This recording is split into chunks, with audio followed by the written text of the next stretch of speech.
Président, ministre, collègues. MeToo, MeToo gay, MeToo inceste, I was Corsica. Ces mots dièses relayés sur les réseaux sociaux par des milliers de victimes, très majoritairement des femmes, mais aussi des hommes, et surtout des enfants à l'époque des faits, témoignent du caractère massif et systémique des violences sexuelles. Mais ils témoignent aussi des défaillances, voire des résistances institutionnelles à reconnaître et à déconstruire les mécanismes de la culture et des rapports de domination qui nourrissent et structurent ces violences. C'est autant la parole des victimes qui s'est libérée que l'écoute de la société grâce à ces mobilisations. Les enfants sont les premières victimes des violences sexuelles. Chaque année, 130 000 filles et 35 000 garçons subissent violences et tentatives de viol, en plus des 94 000 femmes et 16 000 hommes majeurs. 81% de l'ensemble des violences sexuelles débutent avant 18 ans, 51% avant 11 ans et 21% avant 6 ans. Ni la société ni les institutions ne sont à la hauteur face à ces violences. S'il existe peu d'enquêtes approfondies sur le traitement judiciaire des violences sexuelles sur mineurs, les quelques données existantes, probablement sous-estimées, sont édifiantes. Le nombre d'agressions est supérieur au nombre de plaintes et le nombre de condamnations inférieur à celles-ci. Pour 2/3 des victimes, la dénonciation de l'agresseur n'a conduit à aucune conséquence. Leur prise en charge médico-psychologique est insuffisante tout autant que la protection judiciaire.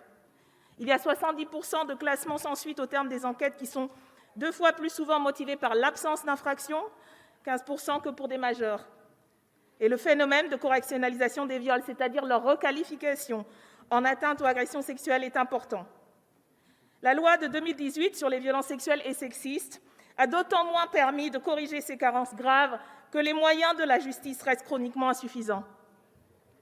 La proposition de loi que nous débattons aujourd'hui nous donne donc l'opportunité de reprendre cette discussion parlementaire importante qui s'est arrêtée bien trop tôt. Je salue l'initiative de Madame la rapporteure Santiago et son travail de longue date sur ces questions avec les associations et collectifs de victimes qui portent depuis des années ce combat et attendent beaucoup de ces débats. Je lui exprime également ma solidarité face effectivement aux méthodes quelque peu cavalières qui ont vu son texte complètement réécrit en commission. Dès 2017, notre groupe avait interpellé le gouvernement sur la nécessité de clarifier le droit en instaurant une présomption de non-consentement à 15 ans. Lors des débats de la loi 2018, puis via une proposition de loi co-signée avec des collègues de différents groupes en 2019, nous avons de nouveau plaidé pour un renversement de la charge de la preuve avec une présomption simple à au moins 13 ans. Votre proposition, Madame la rapporteure, va plus loin.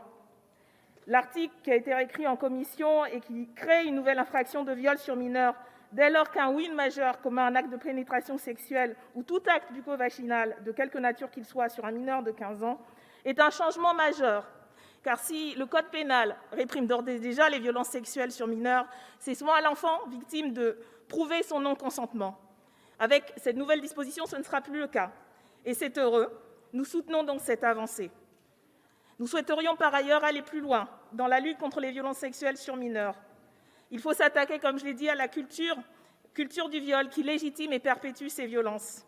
C'est le sens des amendements que nous avions déposés, dont 2 sur 3 ont malheureusement été jugés irrecevables au motif qu'ils n'auraient aucun lien, même indirect, avec le texte. Notre amendement 130 demandait pourtant au gouvernement un rapport pour évaluer la pertinence d'une formation des différents professionnels de santé, justice, éducation, en contact avec des mineurs, pour leur permettre de savoir détecter ces violences et accompagner les victimes. Notre amendement 131 demandait au gouvernement un rapport sur la mise en place d'une campagne massive de lutte à destination de tous les enfants scolarisés et adaptés à leur âge.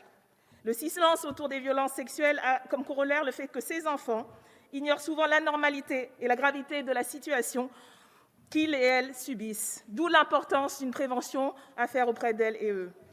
Ces amendements ont tout autant de rapport avec le texte que le seul qui était miraculeusement épargné et qui pointe la nécessité de recherches statistiques scientifiques plus sérieuses qui n'existent aujourd'hui. Nous regrettons donc qu'il n'ait pas été retenu et donc débattu, et nous aurions espéré voter. Et nous voulons rappeler l'urgence, justement, de construire contre la culture du viol une culture du consentement qui déconstruise des rapports de pouvoir et des dominations à l'origine de toutes les violences. Cette proposition de loi est une étape d'un travail politique qui doit se poursuivre au-delà du vote aujourd'hui, par la mise en œuvre de mesures d'ampleur en termes de politique publique que nous devons également, en tant que parlementaires, contrôler et sanctionner afin que ce qui doit être mis en place permette enfin de mettre fin aux violences sexuelles commises sur les mineurs, ce à quoi, je crois, nous aspirons tous et toutes ici.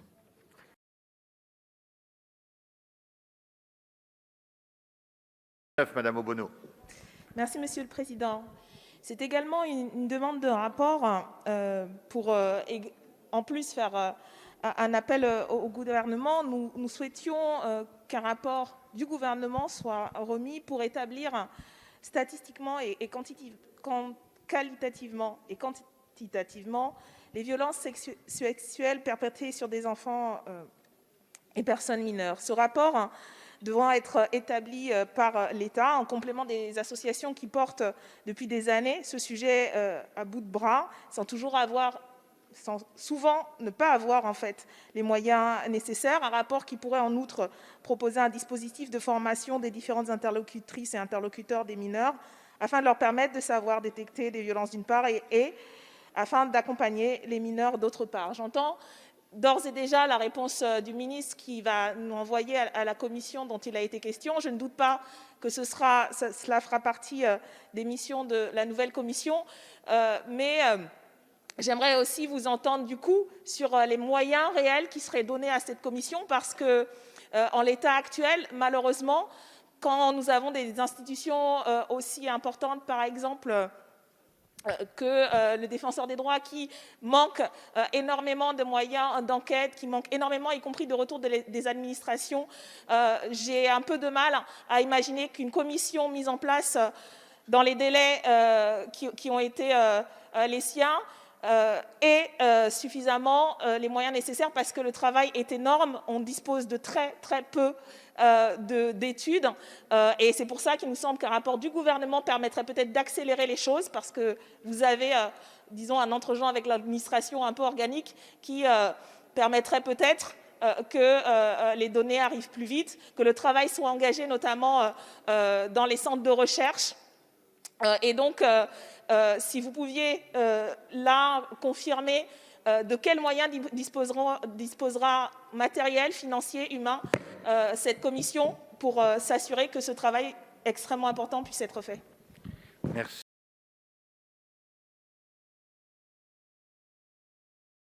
Vous savez, à la France insoumise, nous sommes, en règle générale, nous sommes toujours partisans et partisanes des grands bouleversements, des grands changements.